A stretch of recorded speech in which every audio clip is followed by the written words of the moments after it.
So, welcome everyone. You're listening and watching the Way of Soul Remembering podcast with Tom Llewellyn. I'm really privileged and honored to have Dr. Rupert Read with us today. I know him from my Green Party days. Some of you might know at one point I was a Green Party councillor, but Rupert's very much active in that world of eco-activism and eco-awareness, and we're going to kind of go into all of this together. And some of you, though, may not be aware of Rupert's work, so let's just give a little bit of a space for Rupert to introduce himself, say a little bit about what is currently alive for him at the moment in terms of his work, and just a kind of overview, a little bit of his kind of who he is as such. Tom, thanks so much. It's lovely to be here with you. It's quite a long time since you and I were Green Party councillors together in Norwich. Quite a long time now, but yeah, we went through a lot of stuff together there. Yeah, so going back before that for me, so I'm someone who, since being a child, the environment, or as I'd rather call it, the earth, has been very important to me in these lands. I was, as a child, someone who was fortunate enough to spend a lot of time in the Lake District and a lot of time on the coast, I mean, basically in holidays. And that had a strong impact on me. So I was being raised in London, but I always kind of felt that the times I got to spend in wilder places were, well, best times of my life, really. And that hasn't changed. I'm very fortunate now to live in the countryside, and we've got a third of an acre of our own land. I say our own land, you know what I mean. We're guarding it and trying to make the best of it, and so forth. So yeah, so since a young age, these kind of matters have been very important to me. It was considerably later in my life that I came to see nature, the earth, our relations to it, as something which has a spiritual dimension as well as a kind of dimension of love, and a practical dimension and a political dimension. That happened really through the kind of intersection of my political work, including, you know, quite radical environmental work on the one hand, and a life crisis on the other hand, which threw me much deeper into my relationship with Quakerism, but also opened me into Buddhism, and led me to spend serious time working with Thich Nhat Hanh and Joanna Macy and others. And gradually, kind of the idea became clear to me, and it's, the word idea is inadequate, really, that, you know, all of these things need to be connected up together. And that's why for the last 7 or 8 years, I guess, I've been working as alongside and sort of behind my more visible work on ecological politics and so forth. I've been working on a kind of ecological spirituality and trying to teach in relation to that, and so forth. So yeah, I think that's kind of why we're talking here today. Very much, very much. I'm very interested in, you know, what does that look like in your life at the moment in terms of this interconnected weaving of a sense of the sacred or spirituality and your kind of ecological awareness? I mean, what does that look for you even in your own personal life in terms of the practices you do or your teaching? What does that look like at the moment? Yeah, well, I'll mention a couple of things there. One is that there are particular places that that I hold sacred. And of course, you know, it's all sacred, right? Including the stuff that's been desecrated. But when I am on my own land here, and even more so if I'm down at the Ted Ellis Nature Reserve at Wheatfen on the edge of the Norfolk Broads, which is just a mile and a half away from where I live, and is a stunning wild place. Or if I'm in certain places in the Lake District, or certain places in Scotland, especially a place that is very, very special for me is Loch Corrusk in Skye. Or if I'm on the North Norfolk coast, there's a beach there, a sort of hidden beach that I regard as my sacred beach, and I take people there sometimes in silence, whatever, almost like a little pilgrimage, and I've had some truly astounding experiences there. So that's one dimension of it that I kind of enter more deeply into, well, the kind of stuff that we're seeking to talk about here, in particular places, and to some extent at particular times. The other thing is, yeah, as we've mentioned, I do seek to do some, well, spiritual teaching, I guess. I teach a course every year at Cumbria now called Spiritual Adaptation to the Climate and Ecological Emergencies. And that teaching work is kind of spreading. And that's been a great sort of joy and a kind of unexpected joy for me, really, to find that I was actually kind of capable of doing that and that people really appreciate it, some people at least. And yeah, that's something which is very important to me and which I get a lot out of. So you talked then about going out into nature, these sacred spaces close to where you are in Norfolk and going with others. And you were saying about having what you felt was sort of astounding or really special experiences. So I'd love to, touch on that a little bit. What sort of things are you referring to? A sort of slowing down of the mind or a sort of greater awareness of nature? What kind of things are you feeling into there? Yeah. Well, so I'm going to do something I've never done before. I'm going to tell you about the most amazing experience I've ever had on my sacred beach at the North Norfolk coast. What I mean is I'm going to speak about it on a recorded podcast. I've only ever spoken about it, privately to people before. So a few years ago, I was teaching a course. I mean, I say a course. It was just a kind of self-created thing. I called it a philosophy of presence. It was with about 20 people. It was based in Norwich. We just kind of offered it. I had no idea whether anyone would come. It was round at a friend's house, and we met every month. And I tried to share the spiritual teaching that I was kind of developing, stuff partly based on Buddhism, partly based on my work with Joanna Macy and other stuff. And the culmination of this course was that a slightly smaller group of us, about well, yes, in fact, on the day there were 7 of us. That's right. I know there were 7 of us for a reason that we'll come to. Made a journey to this beach that I love on the North Norfolk coast, and it's quite difficult to get out there. That's partly why it's a secret space and a kind of liminal space. You have to wade across a creek. You have to be careful with the tides. You have to cross a quite difficult marsh.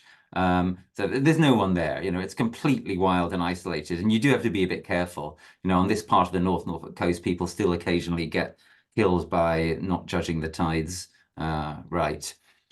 So and there's this whole kind of journey out there through these different kind of phases, the initial footpath, and then making your way across the marsh, and then across the creek, and then across the beach, and then to the sea. And so I was leading the folk out there, and for the journey across the beach, we proceeded entirely in silence, and we were kind of separated at intervals of about 100 yards away from each other. And I was the first to arrive at the sea.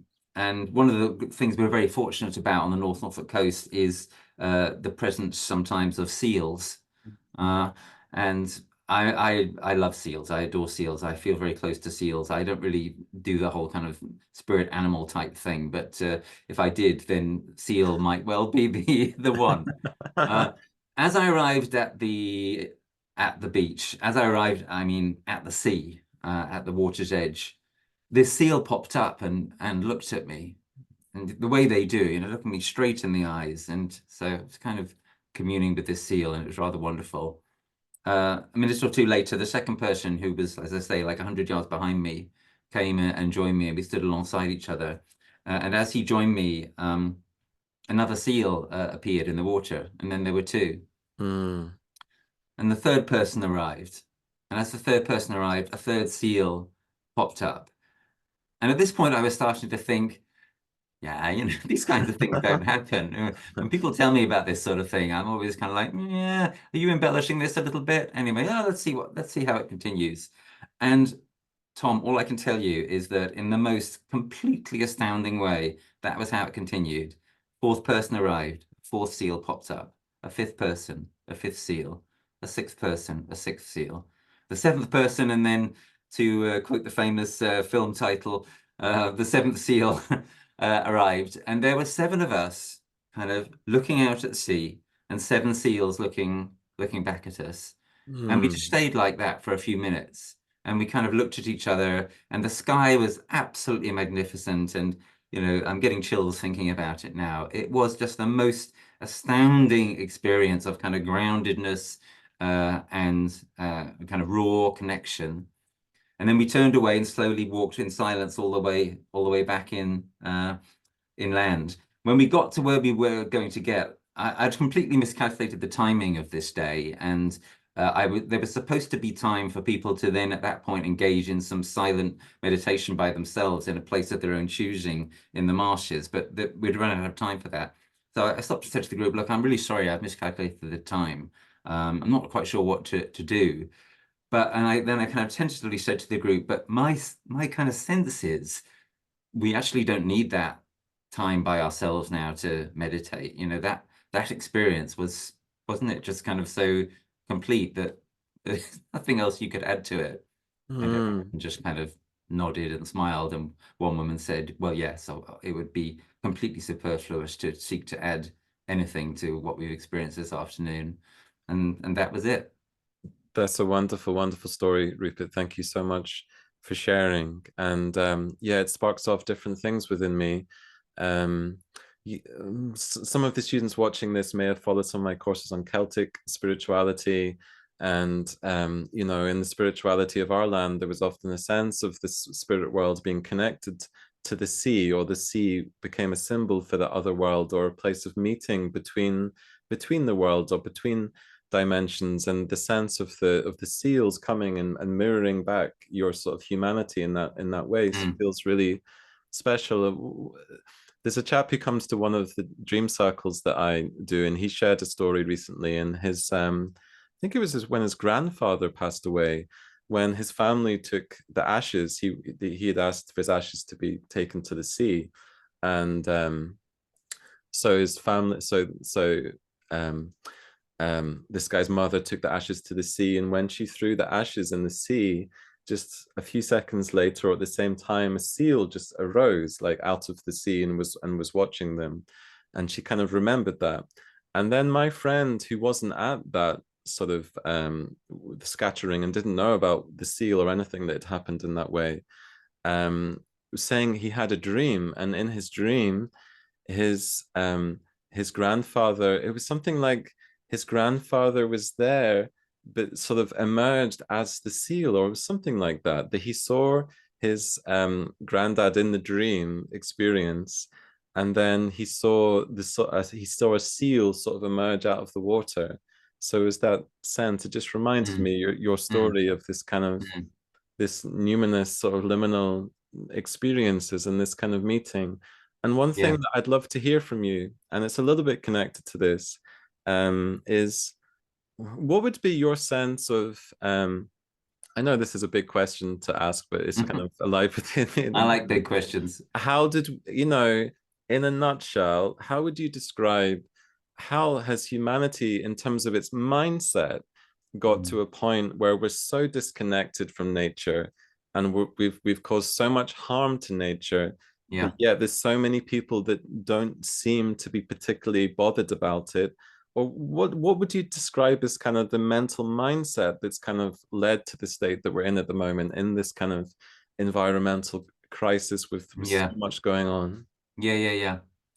Yeah, it is a very big question, but it's a very good question in the sense that, you know, if we get somewhere with that question, there are a few more important questions to get somewhere with. One place I would start is with the work of my friend and colleague, Dr. Ian McGilchrist, who may be known to some viewers, the author of The Master and His Emissary, and more recently of The Matter with Things, and he's now got quite a big internet presence as well. And part of his argument is that we really have lost a lot of our groundings in the world and our interrelationship with nature because of an excessive dwelling in what he calls the left hemisphere of the brain, the more kind of exclusively rational, analytical, atomistic, disconnected part of the brain, which is basically the emissary in the title of his book. And by the way, it's very important to be clear. Ian is not at all saying this part of the brain is bad or anything like that. What he's saying is this part of the brain needs to be in service to the, if you will, more grounded, more holistic, more life-attuned part of the brain, which is the right hemisphere, which he thinks needs to be, in this sense, the master in the relationship between the two of them. And you've got to have the two of them together, but they've got to be in balance. And the moment we're out of balance, in that the left hemisphere is kind of running the show, I think there's a lot of truth in that. Now, how do we kind of get somewhere beyond that in thinking about how this is manifesting in our society, and also starting to think about how it might change? For me, one of the keys here is to be clear that while it's absolutely true, as you say, Tom, that a lot of people are exhibiting this disconnection, I think a much smaller number of people are actually, in any sense, kind of happy or at ease in that disconnection. I think there is a huge silent majority who are more or less in pain at the situation. And some of them are kind of aware of this, and some of them are not. Those who are aware of it are more likely to be, watching this podcast right now. But a lot of those who are not explicitly or consciously aware of it, they nevertheless feel it. And you can get a sense of this in all sorts of ways. You can get a sense of this, for example, through the tremendous popularity of David Attenborough type programs on the TV, and the deep, deep respect in which he is held. He's a kind of saint of our age. You can get a sense of it from the enormous impact and popularity of the Avatar films, which I've written about quite a bit, which I think are a real expression of a sort of animistic and pantheistic sensibility, which is quite explicit in the films. You can get a sense of it, of course, by the fact that there are more and more things like your podcast springing up, and that there are many ways in which, through conventional religions and through paganism and through their own private practices and through many other things besides, many people are explicitly reaching for ways of attuning themselves to their life and each other, which are more, as I would put it, eco-spiritual. And you can also get a sense of it just by simple things like looking at the number of people who want to go and who do go to beautiful wild places, the hunger that people have for these places. And I would relate to that also, the hunger that people have for community. The way that many people really, frankly, want nothing more than to do what I do reasonably often now, which is to sit around a fire at night with a bunch of their friends or complete strangers, talking or not talking, singing, looking at the fire, having a drink, not having a drink. There are a million different ways of doing this, but all of these things I've been trying to express and mention in the last few minutes are, I think, in one way or another, kind of expressions of this conscious or unconscious felt need. And I think there's quite a lot of hope there, right? So we're fighting against this really kind of dangerous ideology. We're fighting against enormous earthly powers.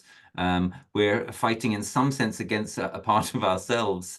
And that's a kind of struggle that, that many of us are engaged in on a spiritual level, and that also has a sort of political expression. And that is, I think, again, expressed in great mythic works like Avatar or like The Lord of the Rings. And all of this is occurring because of this kind of sense of dis-ease and non-connection. And like I say, I think it's really widespread. And that means that there is something in most people, not everyone perhaps, but in most people, there is some kind of point of purchase here, or some kind of way in which you can get somewhere on this. And yeah, like I say, that gives me a sense of sort of active hope.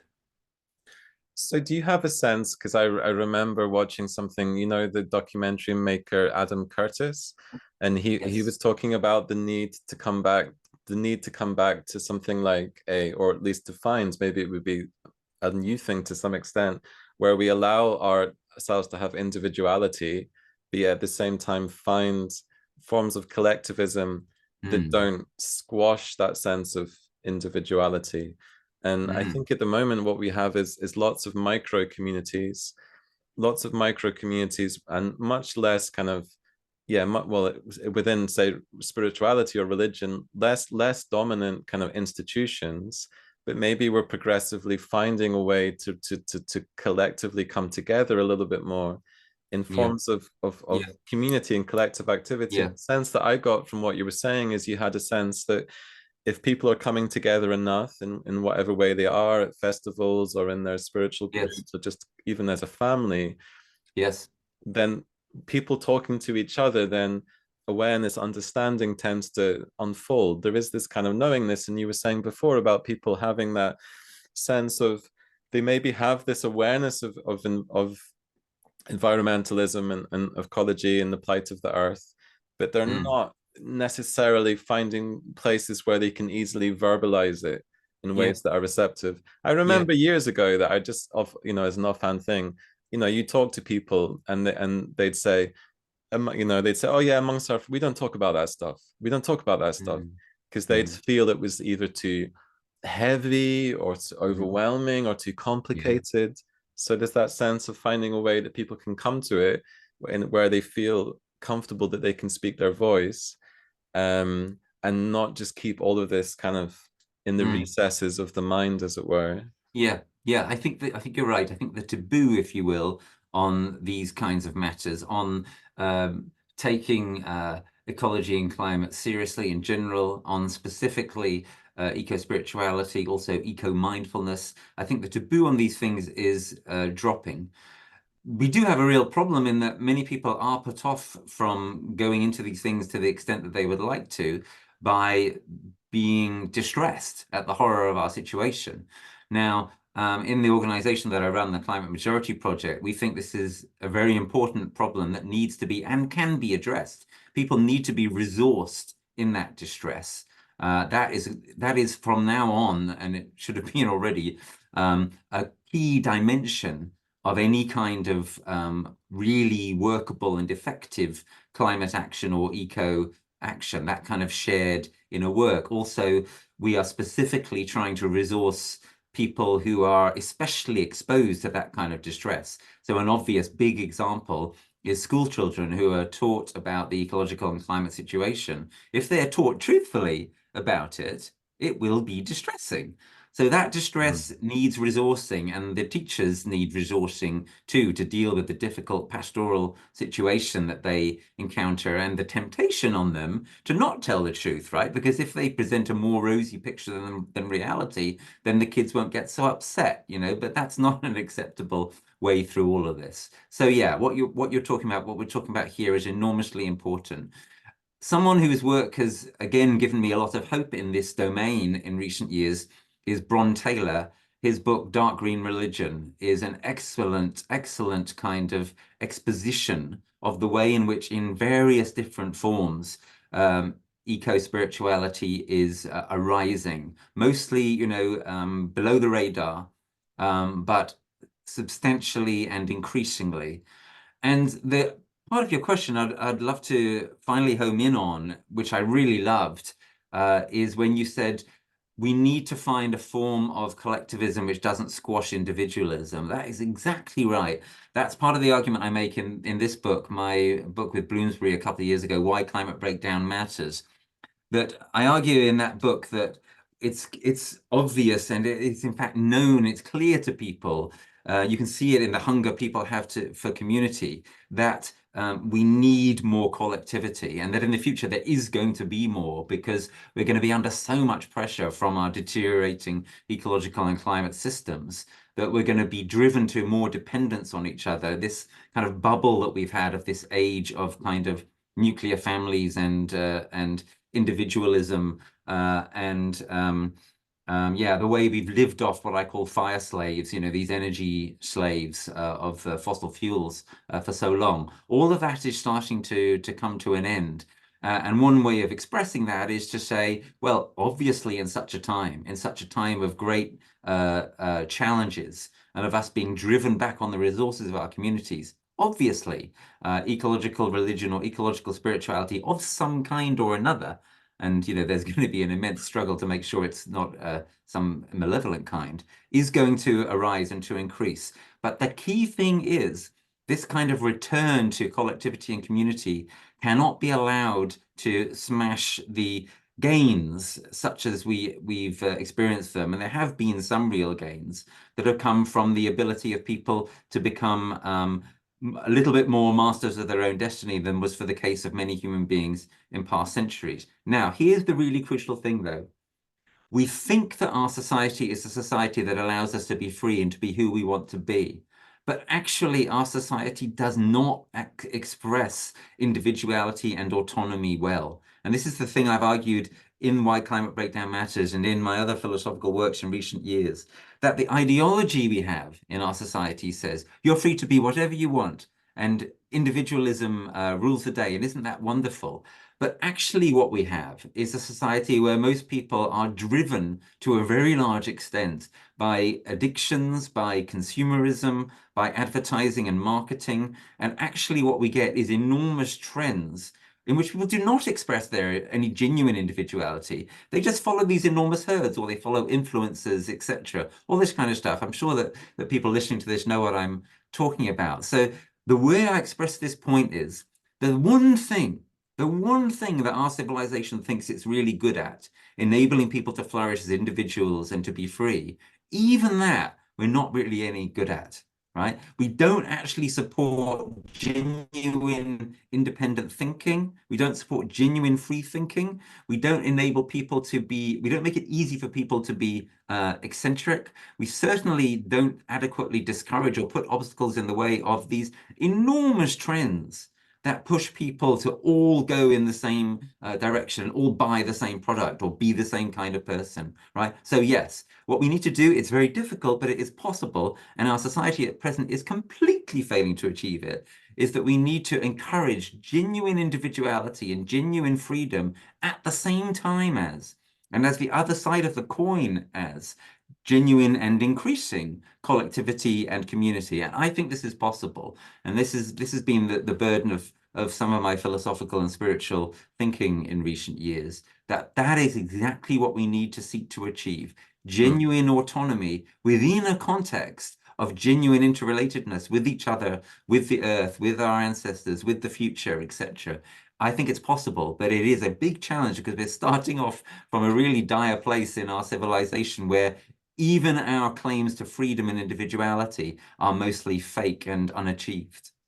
I think that's very true. I remember many years ago, I think my dad was telling, he showed me an article by, is it Isaiah Berlin or something like that? Yeah. And he was saying that we need to understand that in capitalism or free market economies, people will not be free. It's an idea of freedom that Yeah. they will be told that this is freedom. But there's an awareness of that. If you condition people to be consumers and just it's such a, you need a lot of psychological resources to kind of work within that territory without becoming Yeah. an addict of, like, Yeah. I'm an addict of Facebook or of YouTube because for my Yeah. work I need to go on Facebook, so therefore I need to look at the notifications. Now I need to look at all of this stuff, and my mind just get, as anyone else's, just gets conditioned by it. And one of the things is that, of course, in the older religions, they'd have, strong kind of senses of mind training or Yes. self-denial or Yes. ways of not following the egotistic, the wishes of the ego. But Yes. I find it's not easy to present that in a language that people are kind of sparked off by, because it seems to be kind of sort of like it's not the language that you find within circles that I walk in, more sort of new age type spiritual circles. People don't tend to talk so much about kind of not doing the thing that your mind is telling you to do, or kind of transforming Interesting. these habits. It tends to be Yes. more in the language of abundance or positivity, or reaching your goals, rather than Yes. do you know what I mean? We need I to do know what somehow you mean. find like a language Yeah, that does this work that you're talking about, which is yeah, very like deep work of yeah, kind of retraining or transforming, or being able to kind of not just get pulled yes. away on the waves of whatever it is Mm. that people want to draw you to. Yeah. Yeah, Tom, look, I'm really with you there. I think that there are great resources of various sorts which we can apply to this. So I think there are some in mindfulness. I think that eco-mindfulness is going to be a big coming thing. But before I get to some of the resources that are present in the great religions on this question, just want to say one critical word as you brought it up about the New Age. I do think there is a dangerous tendency in quite a lot of New Age work and thinking towards a kind of version of the troubling form of sort of pseudo-individualism that we talked about a minute ago. And when the New Age expresses that and actually kind of goes along with tropes of abundance and you getting what you want and so on, which don't really escape from, well, the capitalist paradigm, I think that something's gone wrong there. So I think that there are some really strong resources available in Buddhism to counter that. I'm thinking, for example, of Chogyam Trungpa with his notion of spiritual materialism. And I think that New Age thinking risks sometimes being a form of what he calls spiritual materialism. If it's not obvious what spiritual materialism is, just it's basically saying, look, a spiritual path can turn into just a kind of another version of materialism unless you're very careful. I think that Zen offers great resources, Tibetan Buddhism as well, but you also don't necessarily need to look to the East. I think another very interesting example of a practice that gets in the way of these troubling addictive habits of mind is the Jewish practice of the Sabbath. It's a very, very interesting, compelling idea and reality still for, millions of people. The idea that, well, what if for one day a week we didn't depend upon our phones, and in fact we didn't travel by electronic means or use electricity at all? What if we went back for one day a week to a more ancient way of living, in which we are just talking with each other and reading books and playing and walking and stuff like that?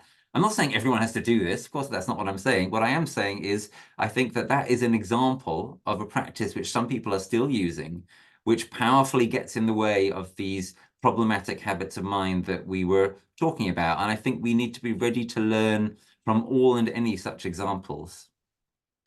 Absolutely. No, I very much resonate with that. I remember we were referencing Thich Nhat Hanh, and if people don't know, he was a very wonderful Vietnamese Buddhist teacher, and he was sometimes a little bit controversial in some Buddhist circles because he would adapt the ethical code Yeah, to suit the time. yeah, So he'd say things like, Buddhism, Buddha Dharma, it's not for the museums. It needs to be in our time, relevant to our time. So he'd bring in ethical things about how much time you spent on the computer, or those sort of yeah, things that are just yeah, completely, relevant to our yeah, age. And these resources that Rupert's talking about of kind of mindfulness, of settling, of just having something like a Sabbath, or it could be on any day of the week where you just tune out, and because often I find I've just got so much going on in my mind, so much information, so much input, that it sometimes it comes to a point, even for me in all my practices, my things, it doesn't settle, the mind doesn't settle.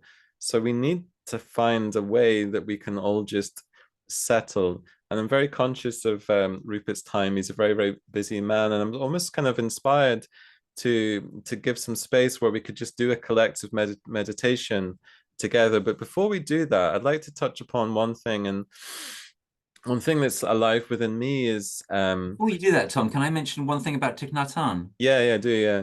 An anecdote came to me. It's a very, very simple thing, but it expresses what you were talking about. So many years ago, when I was with him in France at Plum Village, he was at the front of the hall leading a sort of Dharma talk and meditation practice and so on.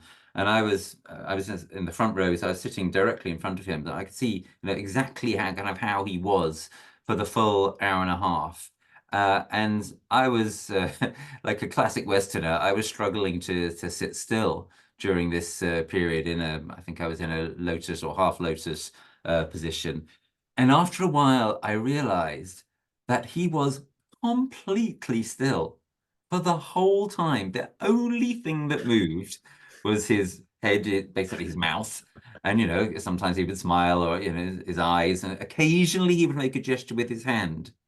His legs never moved a beat, nothing. And I just thought, wow, yeah, I have a little way to go here. No, that's a very like effective use of energy as well, isn't it? Yeah, No wasted really energy. focused. Like, He's really no, focused he on was that. a beautiful man. I was only with him once, but I got the sense that he'd often take time to look at people, very much individually when he was doing his teachings. And I remember that yeah, there was the time he was just really looking at me, and I felt very met by him, very seen. And one Mm, thing that he often always did as well that I found inspiring is he didn't say, I'm this great master, I can just do all of this alone, I can just go out around the world. mm.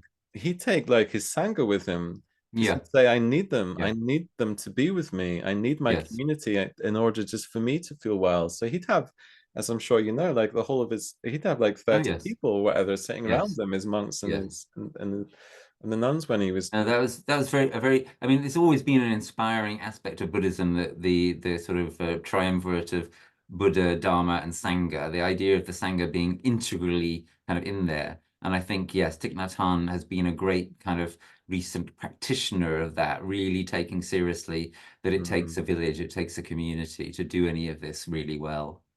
very much.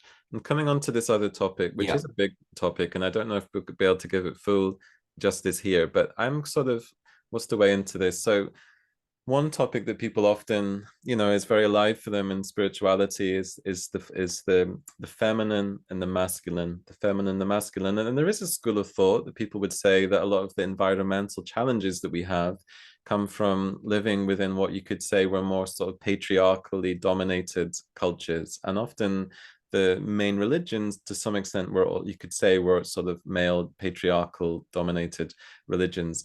There is a sort of counter argument to that it's probably not a good idea to project romantically onto the past as if it was a sort of completely Mm, peaceful goddess worshipping, nature mm, reverencing kind of time. That's maybe an idea more than a reality, but there's something also very alive about the mm, the place of the masculine in our culture, the place of yeah. the masculine, what it means to be a man, what it means to be a man, a spiritual practitioner or a teacher. And both of us in our different ways fulfill this role of a male teacher, you could almost say as an elder in some way. But we Yeah. have other figures that are also kind of massively on the fore. And this is obviously a day of inauguration for the new US president, who's a very particular manifestation of sort of masculine energy. But you also have figures who gain a huge kind of following, like Jordan Peterson, who have a very particular take on the masculine. So where could we Mm, go with this? mm. Just a little feeling Yeah. into what's a sort of healthy masculine, what's a sort Nice. of healthy way of being, and it's a massive topic, but maybe we can just Mm. touch a little bit on that. Yeah, yes, great question. Really important. So let me try and say a few things.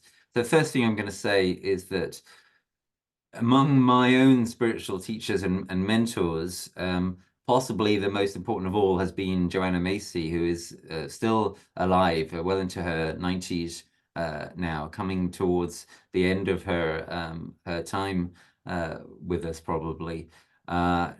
The last time I spent with her in person was at her house a few years ago, an astonishing, blessed evening in my life. And I'm really pleased that someone who is a prominent and powerful woman has played an important role in bringing whatever I have to bring in this territory to the surface. So firstly, I just wanted to say that. Secondly, to say, yeah, I think this is, if you will, a quest that we all need to be on.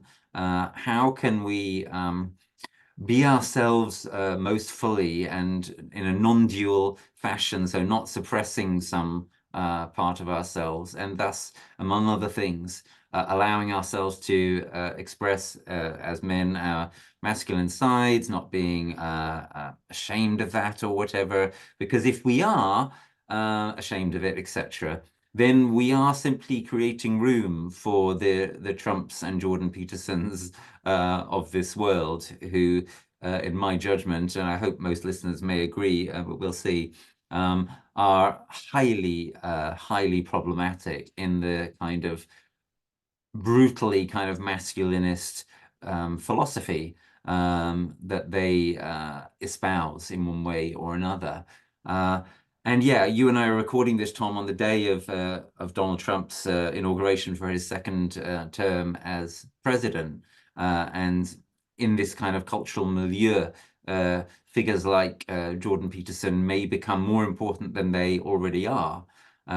We need to be ready to offer a real alternative to what they offer. And I want to say one particular thing about what that means. So what I think is going to be offered by Trump in this second term, and he'll be supported ideologically by people like Peterson and Musk and various others, is what might be called a vision of might-based society. So a society based on the power of might, not right, you know, leaving behind as much as they can the idea of a rules-based international order, leaving behind as much as they can the rule of law itself and the concept of truth. We need to defend these things, concepts which historically, for good or for ill, have been sometimes identified as with the male principle, concepts like law and rationality and truth, etc.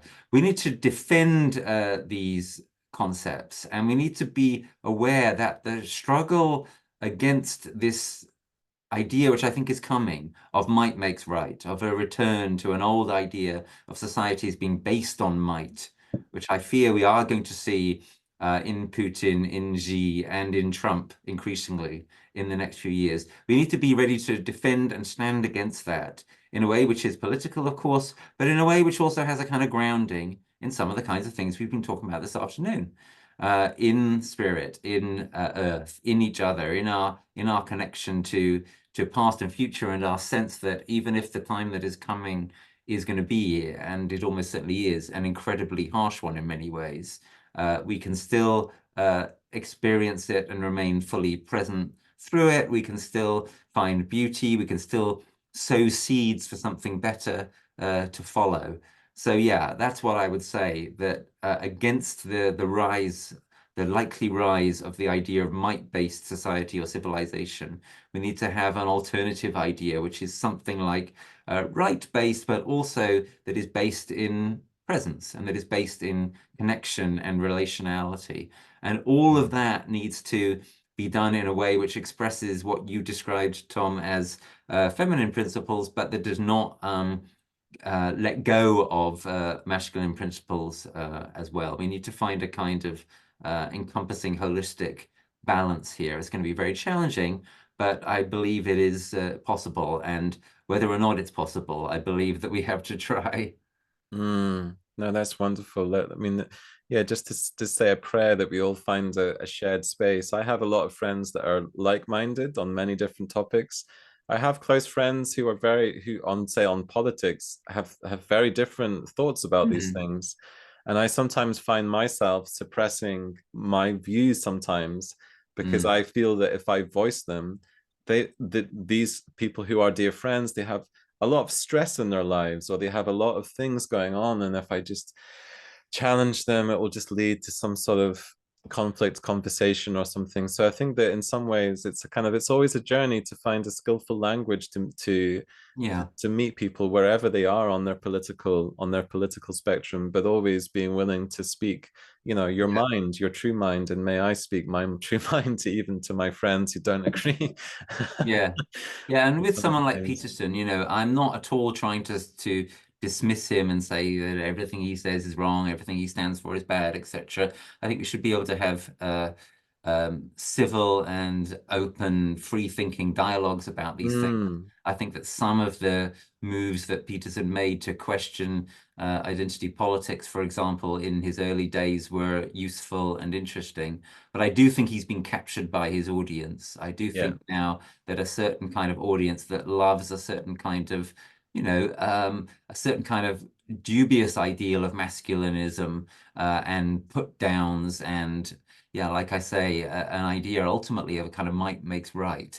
That we need to be aware that is out there and may become more powerful in the next few years, and we need to be girding our loins for the challenging practical, political, spiritual struggle, if you will, to maintain ourselves through that.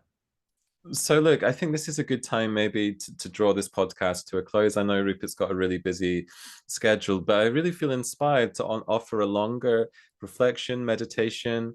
Maybe Rupert can lead that, and I'll offer it to the students, because I think we've gone into some wonderful territory. But as we know, it's not just about the talking and the hearing and the listening. It's also about what happens somatically in our body, going deeper, grounding, reflecting, connection to nature and the world around us and the world within ourselves. So let's do that way. So we'll send out some content, a longer reflection after this. But it's been a real honor, privilege to talk to Rupert. It's been a long time. It's been wonderful to chat. I really felt the presence and the energy moving through our conversation. And I really, you know, pray it's inspiring for others, and maybe always keep the love mode above the power mode, you know, love mode, power mode, and let's keep the love moving. Thank you so much, Rupert. Real pleasure. Thanks, Tom. Oh, and I'll put the links pleasure. for the books that Rupert was mentioning, the work in the description for the video, and also the links for how to reach out to Rupert and find out more about his wonderful work. Cheers.